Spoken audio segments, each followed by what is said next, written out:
I can't get over how awesome that new intro graphic is. It's pretty cool with the ARM bot themes and everything. But yeah, so hello and welcome to ARM's Innovation Coffee, of course, brought to you by ARM. My name is Robert Wolf, and I'm your host today and every week for this amazing live stream. Got my little double shot espresso here. Take a sip of some of that tasty foam. Yeah, so during these live streams, we have a lot of fun. We explore, take a deeper look at the ARM developer ecosystem, talk about the many things going on in this space. Of course, each of these live streams, we try to bring on featured experts. We start off with some developer updates. We talk about some things going on in the ecosystem. We have a plethora of topics lined up, and then of course this is tailored for developers.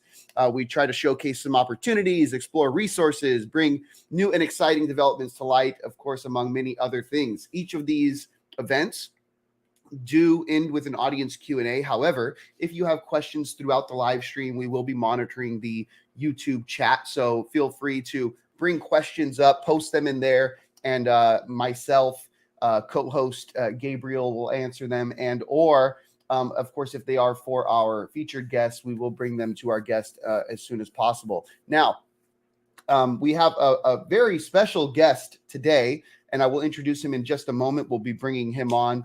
But I want to remind everyone that if you are enjoying this live stream and any other videos like it that we end up doing, make sure you hit that like button. It helps us out a lot. Of course, subscribe to the ARM Software Developer YouTube channel, because there's lots of other content like this that does show up. Hello, Tammy. Hello, Hybrid Robotics. Hello, Mark. Welcome to the show. Thank you for joining us. I guess let's just dive right into it. Right. Usually I like covering what we talked about last week, but last week was just our relaunch video. So if you want to go explore last week's video, I'll share that link in the chat shortly. But last week we kind of just did a quick intro, talked a little bit about the relaunch and why we took a bit of a hiatus. But here we are now, and back into the groove, bringing on guests and talking about cool stuff on ARM. So here are our people for today. Hi, Michael Welling and Gabe Peterson. Welcome to Coffee. How are you? Good. Doing great. Excellent. Oh, I'm getting a little bit of a staticky sound. Are you getting that too, Mike? I heard it. Yes. Gabe? Yeah, that's from you, Gabe. You might have like some echo or something coming in from your mic. Maybe troubleshoot that. Maybe your input settings are a little off. But yeah. So, anyways, while you figure that out, Gabe, and we can test it in a second again, Mike. I want to kind of tell a little bit about Mike real quick, because Michael Welling and I have known each other pretty much since I started in industry, almost, I think, 7 years ago, 7 years ago, 2016. Yeah. And during that time, I was working at Lenaro 96 boards. You can see kind of all these boards I have on this board of boards. What we met, I think it was at like ELC San Diego. I think that was like the first time we met in person. You came to the conference, and you had just kind of switched over from like day job to consulting. You launched kind of your own company, QWERTY Embedded, and you brought this mezzanine board to the conference, and it had a little penguin on it, and you were trying to kind of like get people's input on it. Like, I think this was like one of the first boards you kind of designed on your own, if I'm correct. No, it's just the board that I designed because I was starting the consultancy. I was wanting to design boards to showcase my talent. It was a robotics mezzanine controller. Yeah. Yes, the Robo Mezzi. Right. I might make an R2 version of that eventually with cool. Some neat additions. But yeah, that was just a showcase project. It wasn't my first personal project, but it was my first one that I actually soldered everything at home. Yeah, so, I remember actually you were saying that like you brought a handful of them to give out, right? And you wanted to showcase it, and you were like, "Oh, I soldered all these by hand," and people were like, "Oh man, no way!" Like you did all those little components by hand, because it was a pretty intricate board. Yeah, I used the iron for that one. It was not a very good idea. It takes forever to solder with an iron. Yeah. But yeah, it was a fun project. I gave out a few to some people, and then I think I might have brought some with me to Lenaro Connect, the first Connect that I went to. Yeah, where you guys were launching the new spec. I think it was a new spec. Probably like the extended spec or the IoT spec. Yeah. I mean, during those early days, we only had, I think, the consumer and the enterprise, and then it went consumer edition extended, then it went IoT spec. But yeah, so Gabe, you want to try real quick your audio? Try one more time. Yeah, I swapped microphones. Is this better? Yeah, yes, much better. Okay. Thank you. So Mike, tell us a little bit about. Let's start off with your origin story. You know, like who is Michael? What do you do? Where'd you start? Where'd you go to school? You know, do you go skiing for fun? You know, what kind of stuff do you? Okay. So I am an electrical engineer by education. I went to SIU Carbondale, which is a small university in Illinois. I got a master's degree in electrical engineering and computer engineering, all but dissertation towards a PhD as well in computer engineering. So I was a TA instructor at the university level for numerous years. You know, the usual teaching, single board computer design, programming, assembly level. It was x86 stuff, but I tried to push them towards ARM because towards the end of my TA and instructor tenure, I actually had started a job at a place called EMAC Incorporated, which is a single board computer company here in Carbondale, Illinois. And they make all sorts of ARM-based product. And I ended up starting out as a kernel developer for them and grew into a PCB designer for them as well. And I ended up, towards the end, I was maintaining most of the kernel driver, kernel board support for the product. And I designed numerous carrier boards for ARM products. And I've also designed SOMs, which are system on module, which takes the SoC and integrates the DDR, etc., onto the board, so you don't have to do that, which is tedious part that nobody likes to do. And so I did that for many years. I worked at EMAC, and I learned a lot, Linux kernel, etc. What was that? Yeah, so I had no idea that you got so close to a PhD. So I mean, but you got like you walked up to the finish line and you were just kind of like, eh. Well, no, it wasn't like that. I mean, No? I was at the finish line for a long time. The problem is with the dissertation is it has to be novel and it has to be interesting for the person that's doing it, right? And it's like a full-time job. But the thing is, I started a full-time job, and when you're working full-time and you have PhD course load, it's not too bad. But when you have to write a dissertation while you're working full-time, it just picking the right topic and getting enough time for it is very difficult. Yeah, I went through like 5 or 6 topics with different advisors, and it ranged from like this capacitive DNA sensing technology to we were doing like gate level logic minimization, all sorts of crazy topics. And I did one that was like structural testing, gate level logic, lots of different things. So, yeah. Yeah, I need to. Dang it! Yeah. I need to. Yeah, I was trying to delete that, but I don't think I have permissions. Yeah, I need to actually get on this computer to do it. On this computer is the only one I can do it on. Give me 1 second here, real quick, while I just kind of. This is actually something that we're gonna need to figure out, Gabe, because that's no bueno. Yeah. Yeah. Next time, will definitely hook me up with permission so I can nuke those comments in the chat as soon as they happen. My goodness. Moderate. It's like like the Discord channels. You got to watch out for these people. Yeah, it's I can't believe that that's never happened, by the way, on this call ever. So it's just something I did not expect. Yes, because I'm on, right?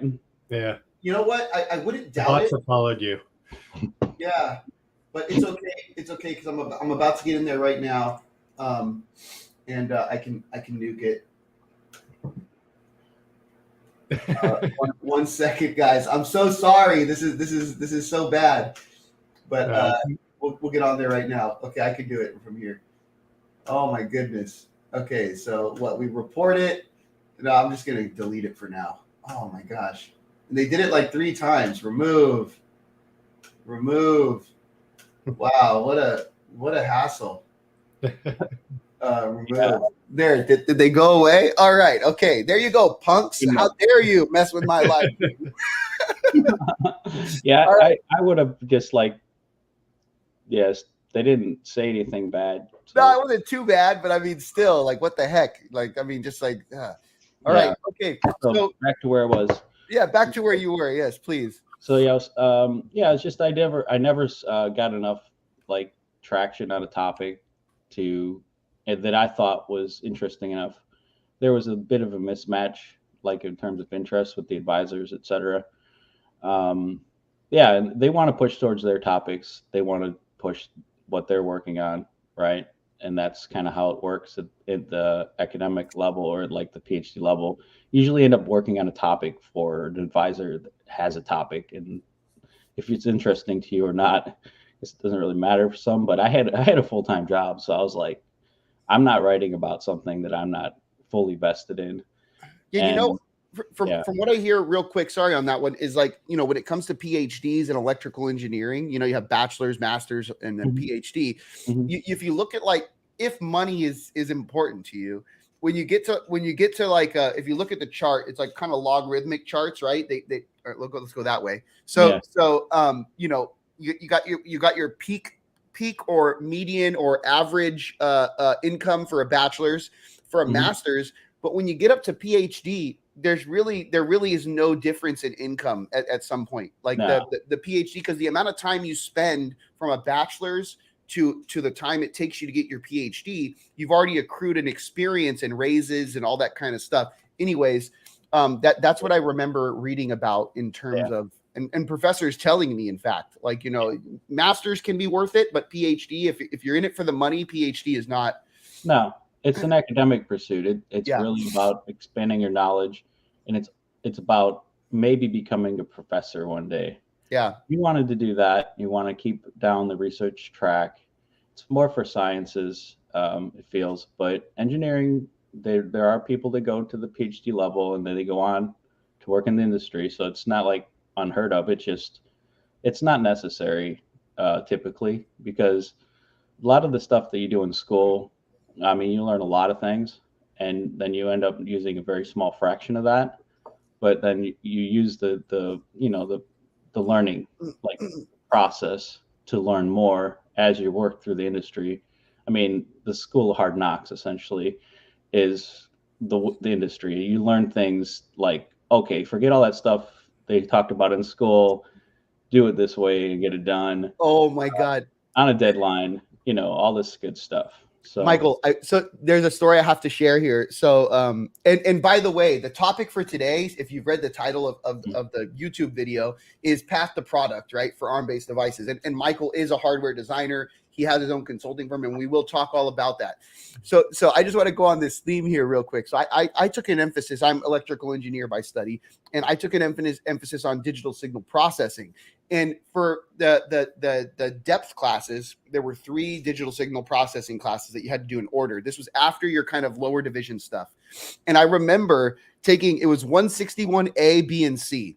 And so I went into 161A, and they teach you all this stuff about, you know, transforms, X transforms, Laplace transforms, all these things. And then you get to 161B, and the teacher's like, okay, forget everything you learned in 161A. I'm going to show you how to do it easier. We're going to do the same thing, but easier. And I'm like, how dare you? That's so messed up. And then And then you get to 161C, and they're kind of like, okay, forget about half of what you learned in 161B. We're going to show you how to do it easier in this one. And I'm just like, oh man, what's the point? But I guess at the end of the third semester, it's just, oh yes, let the computer do it for you. Yeah. And then you're done, and it's like you get to industry, and they're just like, oh yeah, what's that equation you're talking about? Oh, we just plug that into our program, and it tells us for us, Yeah. No, these equations may be useful in the future if you're working on, in that specific field. Yeah. But yeah, there are a lot of parts of electrical engineering, computer engineering. So the skills that you get, you may not use 3/4 of them in your daily work life, but it's good to have them. Good to know that you got through the education. It's not easy. So did you go in the PhD route in the first place because you were hoping to transition to academia, or were you just wanting to know more about your profession? For me, it was kind of out of necessity. When I graduated, it was at the height of a recession, and there weren't a lot of jobs, and I wasn't working a job that I'd liked. It was like, a factory job. So I said, hey, I'm not going to do this for the rest of my life. I'm going to continue doing my education and eventually get to the point where I'm doing what I want to do. And I'm there now. So, yeah. So you graduated back in, I'm guessing, the recession of 2008. Yeah. Okay. Yeah. So you masters, and there was another one that happened when I graduated from my undergraduate as well. Gotcha. Oh, wow. So you had every single one. Yeah. Yeah. Yeah. Okay, cool. Well, I'm glad you made it past all that. And from what I can tell, at least now, is that you're doing what you love. You're building hardware, and you have your own consulting firm, and you're working for great companies and building great things. And so that's basically the topic for today. Is I'd love to kind of talk to you, get your experience out into the world. Talk about the path to product, right? Because the way I look at it, right, and please correct me if I'm wrong, but from the get-go, and in fact, we were talking with another company earlier or last week about this a bit, right? Is that when you are developing a piece of hardware for a specific use case, number one is you could pull a developer device off the rack, something like a Raspberry Pi, and you could start building your product. And for the most part, you can find a device out there that'll work for you to prototype your product on. But at some point, if the time is right, if the glove fits, you're going to want to design your own piece of hardware. And at that point, they reach out to someone like you or a design house, and they get their designs put together. And this is how I look at the order of operations. You get your designs, you get your manufacturing in order, or your supply chain, your components, your manufacturing in order for your supply chain for your manufacturing. Then once it's all manufactured, you test it out, you get your initial devices tested out. Then you go for a bulk buy, a large sum buy, and then you find a distributor to get it shipped out to people. Yeah. And that's at least, and you could talk about white label manufacturers, getting the right person building your thing so that you could put it in the boxes and have your labels on it and stuff, whatever. But that's the order of operations I see: design, manufacture, distribute. Yeah. Well, there's more to it. Let's talk about it. Yes, please. Right. So you gotta remember the certification process, and you have to also, there's multiple phases in product development. So you have initial, you have the napkin drawing prototype, and then you have a first alpha prototype, and then you have the closer to production prototype. So there's usually a few phases of prototypes before you're to the point where you want to go to production. And then there's the productization path, which requires BOM optimization, manufacturing, logistics, certification, and the big ones being FCC, CE, if you want to sell in Europe, And sometimes if it's like a consumer product, you have UL, which may or may not be necessary. You were saying the UL cert is a little different to the other certs because the UL one is about not setting your house on fire. Yeah. Right. Whereas the other certs are more about frequency, bandwidth, and stuff. Yeah. So we're usually dealing with, say it's a microcontroller board. You don't have to do that. You don't have to do UL. And FCC is kind of like, if you're just doing small batch, like group kits or small crowdfunding type things, you really should do FCC. The thing is, it's very expensive, so you have to kind of roll that into the price of the product, and it brings the product cost up, and then everybody just goes away, you know. And Yes. these days, it's really hard to meet the price points because they can increasingly drop. Like they just go like to the floor with Raspberry Pi.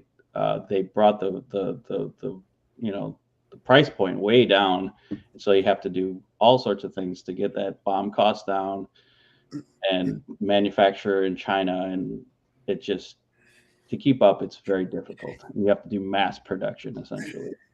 Yeah. So like, I guess that's a good point that you bring up here, right? Because at least, you know, I've talked to some reputable hardware designers in the past, and, you know, usually the way they put it is, okay, so you're prototyping, right? We talked about prototyping. You're on a Raspberry Pi, just a regular old Raspberry Pi. You develop your prototype, your product, and then you say, okay, well, this board cost me $35.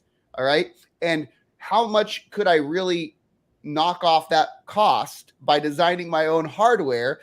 And I mean, the reality is like, can you really? Unless you can't. It's just not possible unless you're pushing volume, crazy volume.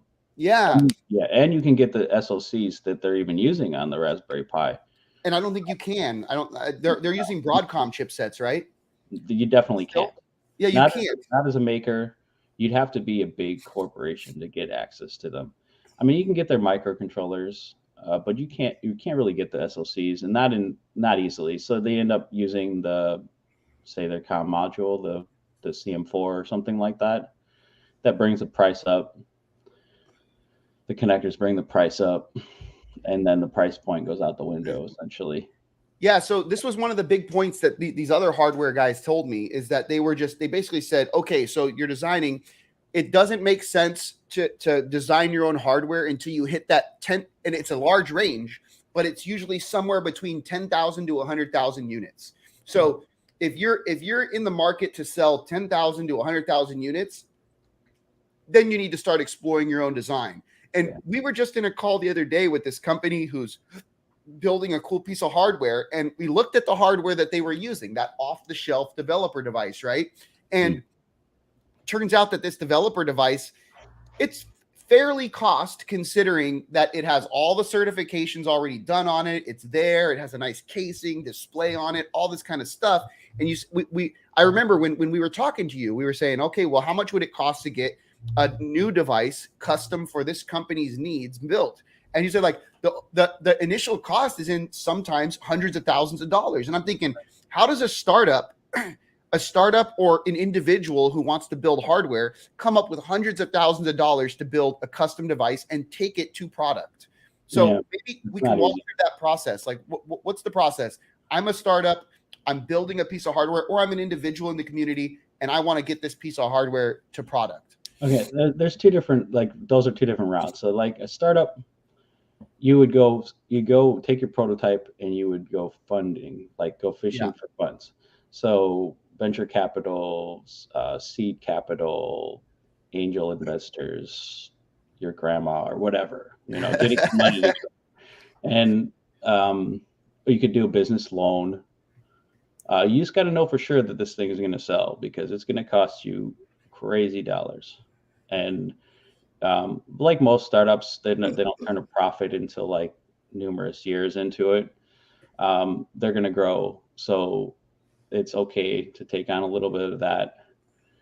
If they don't succeed, then it happens.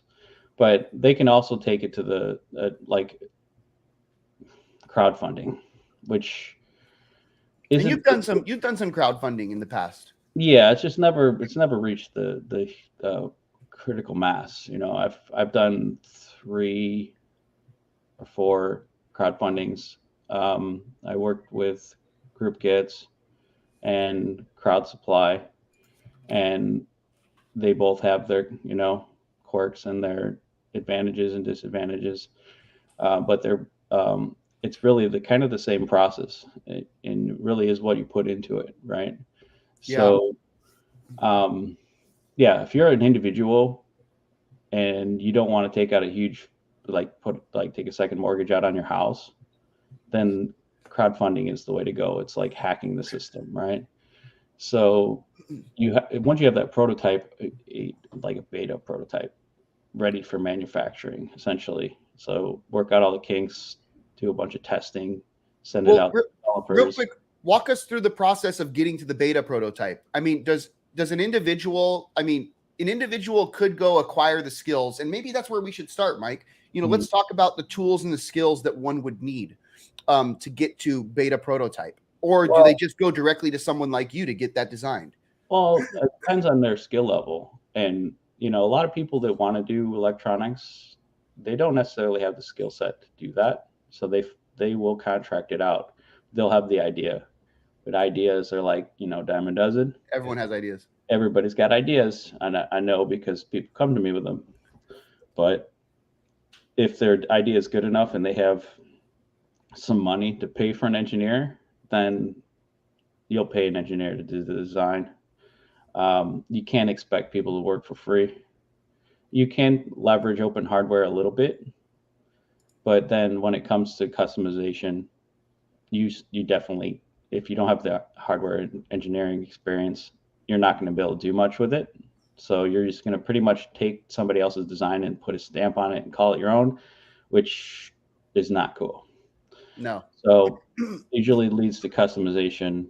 And if you're an engineer, you design your product, you know, you go from schematic capture to layout, you do peer review. If you have anybody that you can do that can do the review for you, you spin the first article or early prototypes. Usually I end up doing the assembly at home using solder paste reflow method now, and it's a messy process, but you can get hardware made without having to go to a manufacturer and pay thousands of dollars. Just the cogs, cost of goods sold. So you have the component sourcing, the PCB sourcing, the stencil, which is what you use to spread the paste on there, and then you make a prototype. You get something that looks like, you know, printed circuit board. So like something with, like, you know, parts on it. So this would be a prototype, right? And once you have that like physical, tangible thing, you can start writing firmware for it. And of course, this could be a person with a different like skill set, right? I happen to know how to do firmware development, but then there's also like that you have to be able to develop the firmware for it, leverage platforms like Zephyr or MicroPython, something like that. You got to get your demo app running on the thing. Once you have the like kind of completed the circle where you've got the hardware and it's doing what you initially intended it to do, then you can take that and you can optimize the design. If you had to modify the board, so a lot of times when you're doing the first bring up, you'll find problems that you designed into the board. You end up doing wire modifications, if you can. If not, you have to do another board spin, try again. So there's iteration until you get to the point where it's you know, functional and it's doing what you need it to do. It's meeting your power budget. It's meeting all these different requirements, right? And you've gone through a pretty extensive testing. Take that design, you make a smaller batch, maybe 10, 15, and then you try what I usually try to do is send them out to the people, like open community people, to do development and, you know, try the board, give feedback, so you have like kind of like a loop, so you know, hey, Is it got any traction, and like, is there any apps that I hadn't considered, or is there any bugs that I hadn't noticed? More people, more eyes, more peer review, better product. And so, and so at this point, you're like, what, 1 or 2 weeks in? A month. Oh, a month, really? Just a month? Yeah. Okay. It's not a fast. Well, I mean, hardware is not like, you can't just press F5 and compile it, right? Yeah, It takes time. You have to order the components. You have to order the PCBs, and the PCBs can take a fair amount of time depending on how much you paid for them, number of layers, different considerations. So PCBs, you're in the order of a couple of weeks from when you order them to when you get them. Components can be numerous days. It's not a super long time. Unless you're in the middle of a chip crisis, then it can be next year sometime. Yeah. Right now, it's like that. And I want to talk about that a little bit. So okay, so we've gotten to the point where you've had the idea, and let's bookmark this right here, because you've gotten to the point you have the idea, and now you're at the point where you maybe have spun up a couple revisions of the board. Yeah. But now in this process, you mentioned supply chain. Right. And this is something I want to kind of like talk about a little bit, because while people are maybe watching this in the future, designing something themselves, approaching a design house and or working on it themselves. Yeah. Let's talk about supply chain, because sourcing your components is a really important part to this. And I would imagine that you've gone through this quite a bit, where you pick a component out, you get your design spun up, and then by the time your design is spun up, either that component went end of life, or all of a sudden there's a shortage for that component, and now you need to kind of like completely adjust your bill of materials to kind of accommodate this change. So is there a trick to sourcing your components? Is there something that you've discovered over your career that you can maybe give what is it, like a cheat sheet of how to source components for individuals? Yeah. So I think right now you see stock when you're designing the board, like early on. That might not be there by the time you're done designing the board. So it's good to look at the analytics of the part. So there's numerous tools that you can use, like Octopart or Fine Chips, and they'll allow you to look at kind of stock levels for the parts, and the projections for the parts. And if you look at Fine Chips right now, you're going to see a lot of red. It's going to be these parts are going to be really hard to source. You're going to be waiting until next year sometime. So what happens is okay, so you went all through all these hoops, and you got a prototype, and you got the parts before they disappeared, but now you can't buy them. And this is happening to a lot of people. It's happening to a lot of people, not just little guys. This is just finechips.com, right? Fine Chips or Octopart. Yeah. I'm just going to share this in the chat. I did not know about Fine Chips. This is pretty cool. This is an aggregate of multiple distributors and kind of what they have on their availability. So you can see kind of a bulk display of availability. That's really cool. Yeah. And Octopart is a big one that is quite large as well. Fine Chips is owned by Supply Frame, I believe, which is owned by Siemens now, I think. But it's magical, and it's definitely should be used by anybody that's doing manufacturing. And usually they have tie-ins to Octopart or these kind of analytics on their systems. It's just, you learn this by working at a board house, or because that's what EMAC was. They design boards, but they also manufactured on site. So you learn a lot of the engineering and manufacturing logistics, which helps pull the product together. But yeah, the Octopart is a huge saver. Fine Chips, those kind of things. But the thing is, even if you have those, there's no way of telling if there's going to be a run on the market. So say that somebody buys a bunch of these chips, 10,000 of them, or buys out the whole stock of them, which can happen. Then you just have to wait. I mean, or you have to redesign your board for a different part, and this can be a vicious cycle, right? soon as you design in the new part, it could go away. So what I found the best way to deal with this is to, if you can, pre-order the parts as soon as you see them. You know what I mean? So you like, oh, this is kind of like the pandemic / chip shortage hack.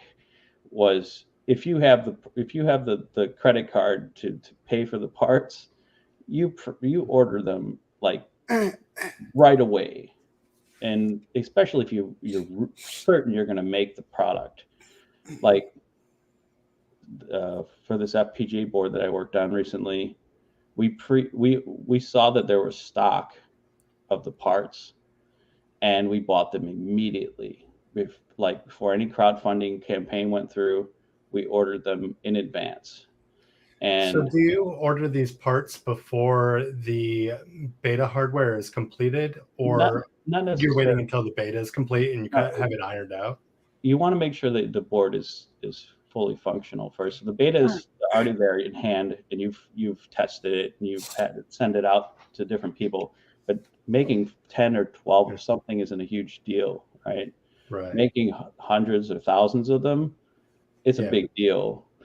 And the thing is that it really adds up fast, right? Especially like if you're ordering FPGAs or something like that, they're very expensive. So yeah, it's not easy. There's no easy solution. It's either you have a lot of money so that you can pre-order them, and like you got to have vendor connections. You can't really get preference as a small guy though. Bigger companies are going to get first stab at the stock, and they're going to have bonds on the stock. They're going to be all sorts of crazy things that are going to stop you from getting, like STM32s are like notoriously out of stock for like eons. And it's really popular in the maker community. You just couldn't get them, and you were having to go like back alley to get them, essentially, and paying like triple the price. Man, everything went triple, quadruple. I mean, like I had a stock of NVIDIA Jetsons and NVIDIA Xaviers and the RPi 400s. And I remember seeing just recently, like the Xaviers, you know, I bought them, I think for like $699, but they're selling on eBay for like $3,000. I'm just like, what the heck is this? Yeah. Two or $3,000. Same with the Jetsons, the Raspberry Pis, like everything's being marked up right now. They're so out of stock. Yeah. So when are we going to catch up?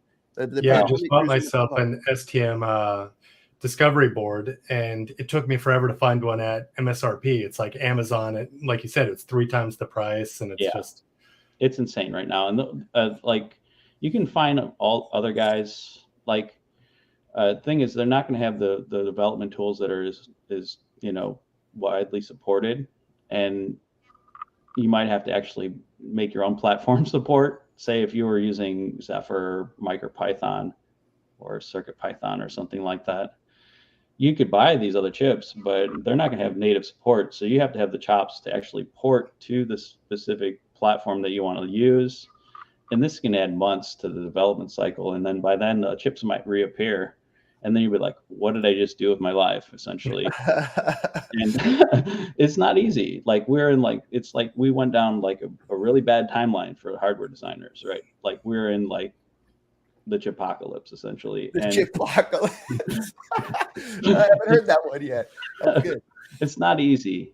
It's not easy right now. And I'm like, when it got really bad, I mean, I was doing hardware design towards the beginning of the chip shortage, but now I'm mostly focusing on firmware development. And there's a reason for it. I mean, you just can't get the parts, and startups will they can't do anything. They can just wait, you know? I mean, unless you're in a big company, right? Like if you're in a big company, they're still getting some parts. I mean, right. obviously automotive is getting all the STMs. Automotive. Oh, yeah, they're getting all of them, right? It's just like they just straight to them. But yeah. Which means the little guys are getting left out. Pretty much. Yeah. All right. Okay. So we made it to the point. We bookmarked the spot where you've done your multiple iterations. Mm-hmm. Now you're at the point where you say, okay, I have my board. I have my board. I'm here. It's ready. Mhm. I need to start looking into getting a mass production ready. I need to get this is my path to product. I need to get this out to the people now. So Right. so you have a few devices, you've passed them out to the folks around the world. They've tested it for you as well. You're confident that your design was good, that the supply chain is in order. You have Demand the is chips there. available. Yeah.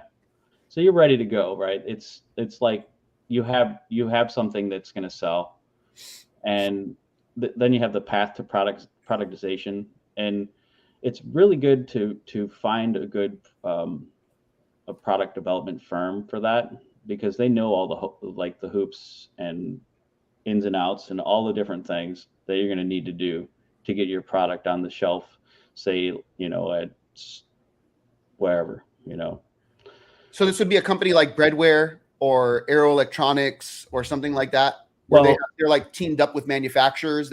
Or no? yeah. So like Breadware or Misty West. Misty West. Um, there's a lot of different product development firms out there, and they all have their different specialities or specialties, and it really depends on what you're trying to get to. But when it comes down to it, it's pretty much the same thing. It's getting the BOM optimized and sourceable, manufacturing and logistics in production quantities, and certification of your boards so that they can be sold and not break, your regulations. A lot. There's a little like there's ways to skirt this a little bit. Like I don't think every board on Adafruit is FCC certified or SparkFun or whatever. But there's got to be a disclaimer there saying basically like this is not intended for productization. Like it's for prototyping or development. I think it's a bit implied with them, but Gotcha. yeah, I remember getting like early Dragon board, right? Yeah, the early Dragon board. Was it F? It was like right before they finished the FCC cert. They got the first round, and they were like probably going through. So like FCC kind of goes in waves, and what happens is you almost inevitably fail the first round, and then you have to tweak the design to get to ring out on any noise that's emitting from the device. Oh. And they usually, if you have access to things that can measure the radiation, it goes a lot faster. And it's like you can get like access to like a TEM cell or something like that. You can put the device in there and you can measure the radiated emissions and see where you're breaking there's boundaries that you have to meet. And if you have access to that, it'll go a lot faster. Otherwise, you're pretty much relying on the house to do that testing for you. So then you have to keep paying them once to recertify. So you really want to close that loop, and make sure that you're working with a firm that has RF chops, that knows how to fix these kind of problems. All the design, like if you design it well to start with, which I mean is a chore in itself, then you probably won't have as many problems when it comes to doing the certification. But even when you're doing unintentional radiators, like even the smallest things can cause noise to emit from your board, and then you have to recertify, just update the design, and then recertify, and it gets very costly. So yeah, that's one big thing that people don't necessarily consider in the initial cost, or at least they not unless they're talking to a product firm that's done this numerous times, and then they see they see the price tag and they're like eyes are popping out essentially. And they're like, well, how could this piece of hardware cost $300? Like it's $30 worth of hardware. But the thing is if you take like a $50,000 certification and you divide it by 1,000 boards and then add that to the $30 initial cost, they're factoring in the cost of the cert into the board. Right. And that's why smaller quantities end up costing more to the consumer. Particularly tricky. Say you have a cellular modem, say you have Wi-Fi, Bluetooth, and Zigbee, whatever. They're all wireless protos, and they're intentional radiators, so the testing is going to be a lot more elaborate than the unintentional radiators. Just like regular boards, you still have to do certs, or in quotes, like if it's an eval board, if it's an end product and it's in an enclosure and you're selling it as a consumer product, it really should be certified. Yeah, so we have a couple comments here I want to read out. This one's from Bruno. He says, "Been there, done that." This was regarding supply shortages and Sure. you know, yeah, basically he's at A13. A13 is another developer in our community who's been here for a while. Designed 3 boards for Bruno, and then the moment that they got completed, the components basically went unobtainium. Yeah, A13 is an awesome developer, community developer, and worked with the 96 boards team for a long time. And yeah, he knows just as well as all of us that it's very difficult times right now. And if you have a part that is, like the edge of being out of stock, you might either consider switching to a different part or pre-ordering them if you can. The thing is, it's very expensive sometimes. Yeah, and the other thing here is Mark is recommending that, to avoid this from happening, or to avoid your unavailability of parts, is to avoid bleeding edge components. Well, yeah, even old parts, like old STMs, were still difficult. Like it's more about what the parts are being used for and where the shortage is at. Like, yeah. So like you may have to switch to a different chip manufacturer, and you're going to have to deal with like the ins and outs of dealing with the new chip. Like an SoC from one manufacturer to the next can be wildly different experience in terms of tools, customer support, etc. And people like ST because you have good documentation, you have good platforms, community platform support, you have things like that, and you don't get that from some of the other guys. I mean, you can get a bunch of ARM parts from LCSC, but who knows what kind of board support they're going to have, all this kind of stuff. So Mike, we were talking in the green room. We're like, oh, hey, how are we going to even get to 1 full hour of talking about this? Here we are 10 minutes from the end. So I want to close out. I have 2 other questions that I want to get to, but I want to close out this journey for the path to product. So we've gotten to the point now, you choose a design house. If you choose a good design house like Breadware or something like that, they can push you all the way through to distribution, correct? Pretty much.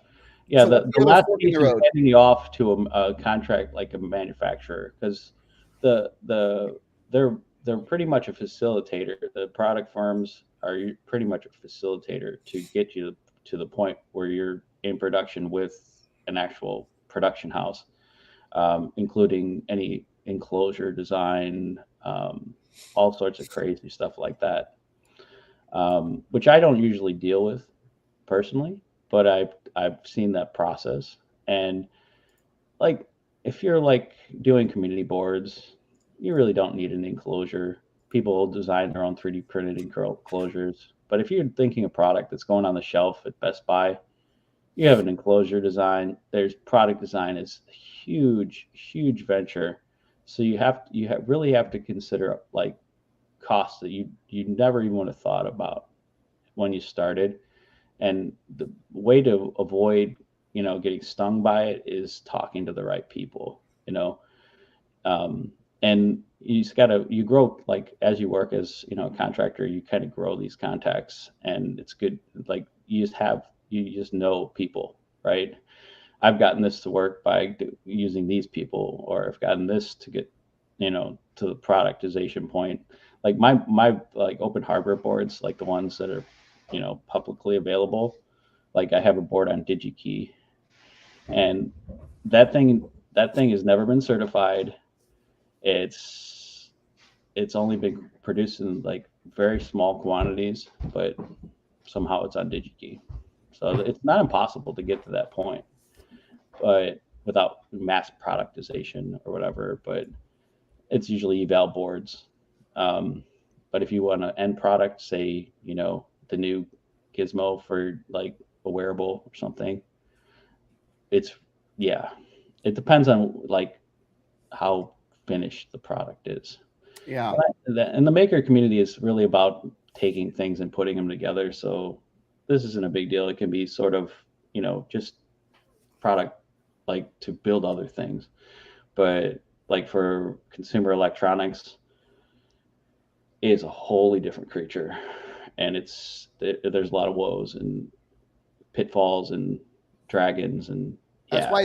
why it's so hard for these. I mean, when we were in that call with, I'll mention the name of the company. It was EnviroBlock, and they're building this really cool ARM-based device for Web3, right? So it's kind of like it's a Web3 space type hardware device that rewards you for doing things. Now, but that being said, these I feel bad. I almost feel like it's really hard for new companies to break into this space. And it almost feels like the bigger companies, they have all the advantages. And Right. so, I guess I want to kind of bridge into three questions, right? Because we have 7 minutes left, and I want to respect your time, obviously, and the time of the people watching.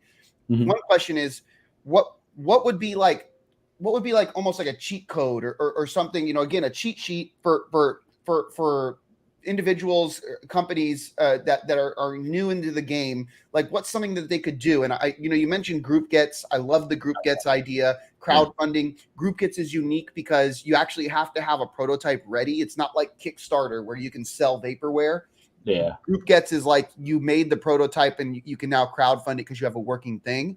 Right. The next question is, give some pointers in terms of, could you give some pointers in terms of kind of like tools and skills that one might want to acquire or use if they want to get into this designing space? Like hybrid robotics, he mentioned that he wants to start kind of learning this type of stuff, designing his own PCBs using KiCad. Is KiCad a good program to begin with, or what would be some good stuff to use here? Could you maybe give some pointers in that area?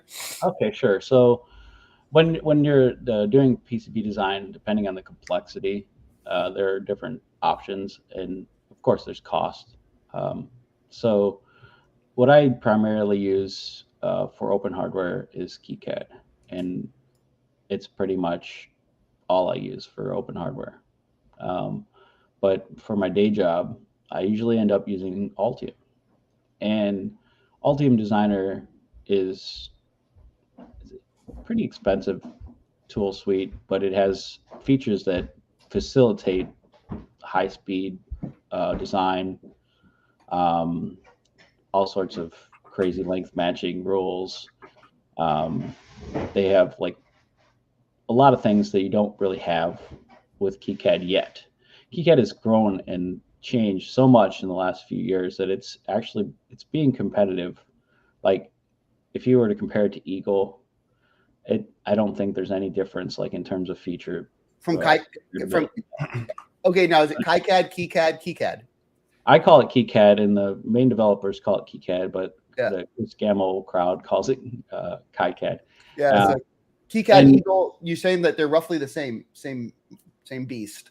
Yeah, well, I mean, I don't really. I know that they are a similar product. Like they can do similar things, and there's not a lot of advantages to using one or the other. The bindings are different. Like it takes some time getting used to a new KiCad or a new CAD program.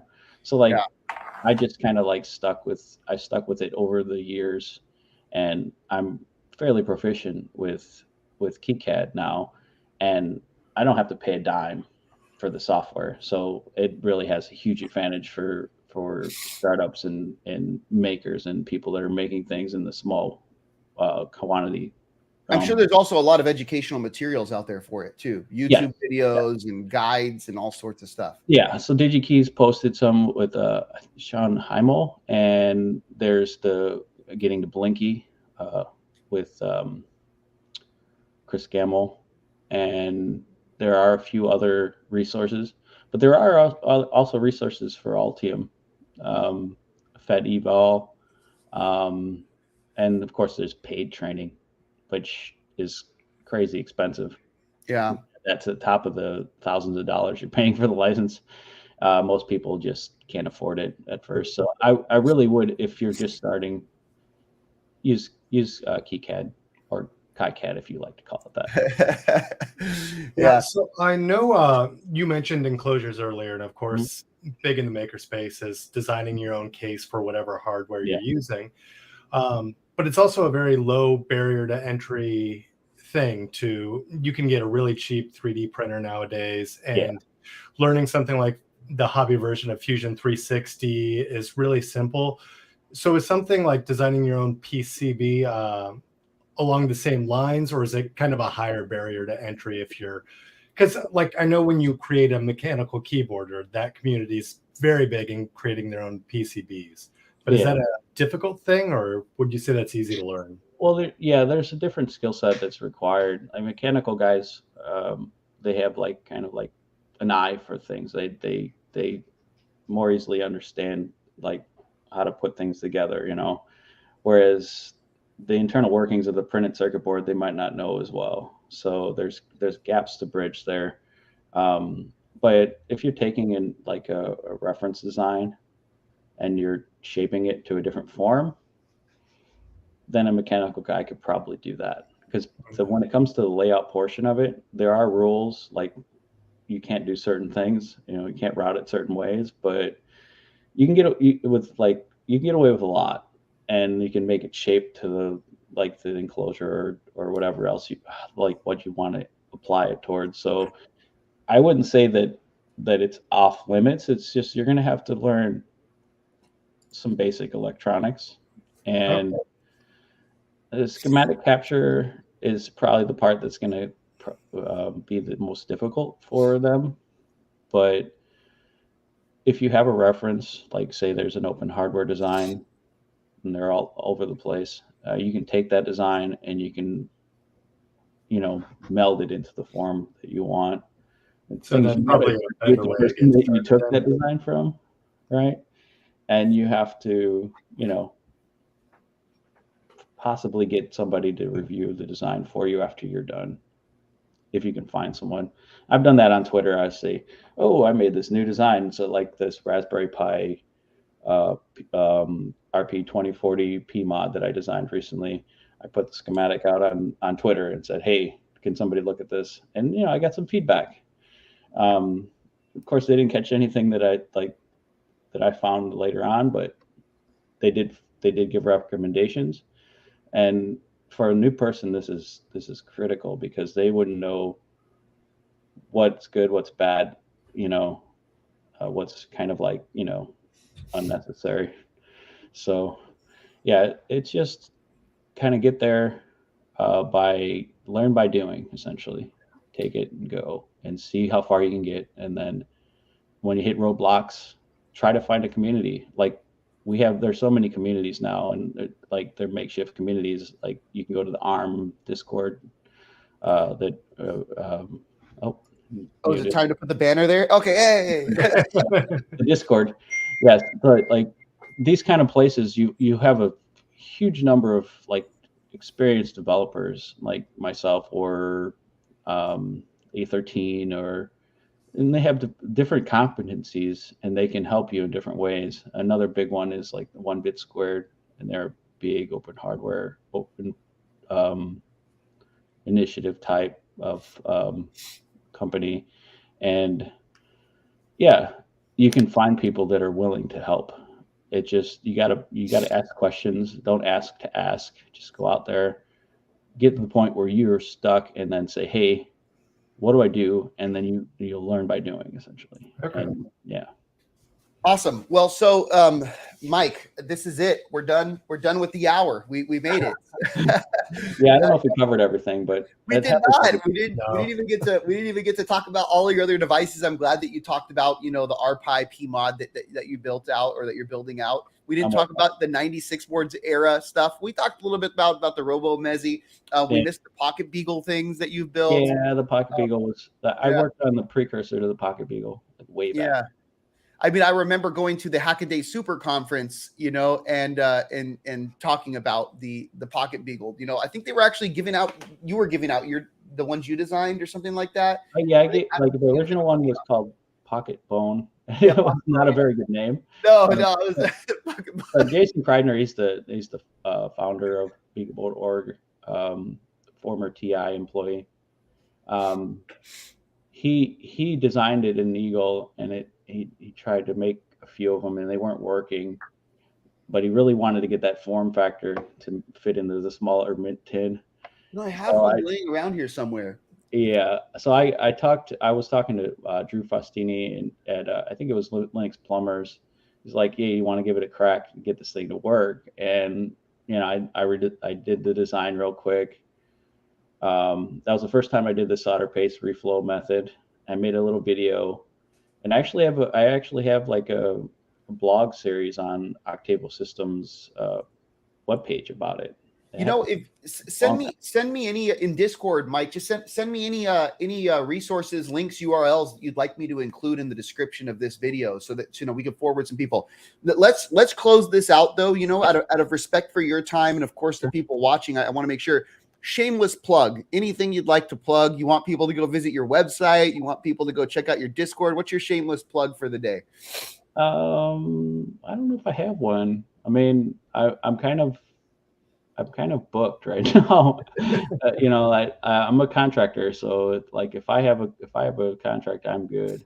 Right now I'm under an 8-month contract, full time. So Busy. I really don't need more work. The thing is, people always find more work for me. I have requests all the time, and I just have to kind of either decline or say, hey, I have to wait a little while before I take on more clients. I have a lot of people asking me to do work, and it's a good thing and a bad thing at the same time. Well, it's good. I think it's a good thing. I mean, you're busy, but I think it's good to be busy in today's world right now with so much uncertainty and things happening. Staying busy is good. People are saying that you should come back. We need a sequel, Return of the Jedi with Michael, and Sure. Hybrid Robotics is saying the same thing. You must come back for a sequel. Sure, maybe I can design a board with an ARM, like an open hardware board, and we can talk about it. Oh, that'd be cool. Get a little demo, like maybe get into the KiCad and stuff. Since it was a robotics guy that brought it up, we can maybe come up with like a little robot type thing. I'd probably be like, I don't know if we want to go SBC or microcontroller. Yes, I think microcontroller would be a little more feasible, and given that it would be Cortex M, something simple, something low level, something that actuates and performs some simple function that robots some actuation and some sensing. Sure, and I could probably use the RP2040 since I've already there you go. A little design for it. I could probably throw something together with that, and see where we get from it. And cool. We'll come back. It'll probably be numerous months before. Oh yeah. We could aim for like February, March, April time frame, something like that. Yeah, but cool. So Michael, gosh, real quick, I'm going to close this out. I want to thank you sincerely, for joining us. Gabe, once again, thank you for joining. We're going to need to get the intro video modified a little bit so that we could be like Gabe and Robert co-hosts, but yeah, it's been great. Michael, thank you for your time. And I'm going to close this out. Are you guys ready? Yeah. Excellent. All right. So before I close this out, I do want to make one last mention here, and this is regarding the developer program. So I'm going to put this up here, right here. This was just recently during the ARM Dev Summit, which was in October, end of October. ARM announced the new ARM developer program. It's a great opportunity for anyone who is a ARM developer to get access to a variety of resources and just in general, a community of developers building on ARM. So if you'd like to join this program, head on over to the ARM developer program website at arm.com/resources/developer-program. Of course, you could also just type arm.com/developer program, one word, and it'll forward you over to the developer program. I think if you search for it on Google, you'll find it too. Somebody asked a question right here at the end about Python dev interested in ARM. Oh, let's get it going. What's the question? Yeah, so quickly, there's CircuitPython and MicroPython, which are microcontroller-based implementations of Python. So if you like Python, there's implementations that are there. Adafruit products run CircuitPython. It's their variant of MicroPython. So you could go like straight into Python development on a microcontroller. And then on the SBC side, it's just like your desktop or whatever. You can actually have Python environment, you know, whatever you want, essentially, to an extent. You got to remember there's drive space and RAM considerations, but Python devs would be pretty happy with like a Raspberry Pi or something like that. And it should be fine. Yeah, so there definitely are options for Python devs doing hardware. And there's even places where Python devs can actually create their own hardware using things like LiteX and other tools where Python is used as like kind of the front end for actually generating hardware, and it's really neat. So there's fun places for Python in the hardware. SP, you should have joined. You should have joined at the beginning of the episode. He's got some good questions. Okay, let's get these real quick if we can. What's the just say Circuit Playground or something like that would probably be a good starter project. Books for MicroPython. Any good Git repos? You know what, SP? Comment in the video. Comment in the video. You know, and we'll get those answered in the description and or you know adding to the comment. Or you should join our Discord. Yeah, definitely join the Discord server here. Let me put this up here. If you join the ARM Discord server, we can also answer the questions in there. But SP, we look forward to having you in there, and thank you for the questions. Gabe, last words? I didn't ask you. No, I think we're pretty much covered it, and way more needs to be covered on a second take. Excellent. All right. Well, okay. I'm going to close this out now for real. You know, of course, mentioning the ARM developer program one last time. Go check that out. Michael, thank you so much. Gabe, thank you very much for your time. Everyone watching, we know you could have spent this hour anywhere else, but you chose to spend it here with us on Innovation Coffee. So thank you very much. If you enjoyed it, don't forget to hit that like button. Cheers, Mike. If you enjoy these videos in general, subscribe to the ARM Software Developer YouTube channel, and you can set reminders and see all the cool stuff that we push out on a weekly basis. We are here every week, Thursdays at 5 p.m. UTC, so don't forget to check us out, and we look forward to seeing y'all next time. Next week, by the way, sustainability on ARM with ARM's very own Zach Lasiuk, so that should be an exciting episode where we talk about ARM and sustainability. All right, everyone, take care. Have a good one. You too. Bye. Bye.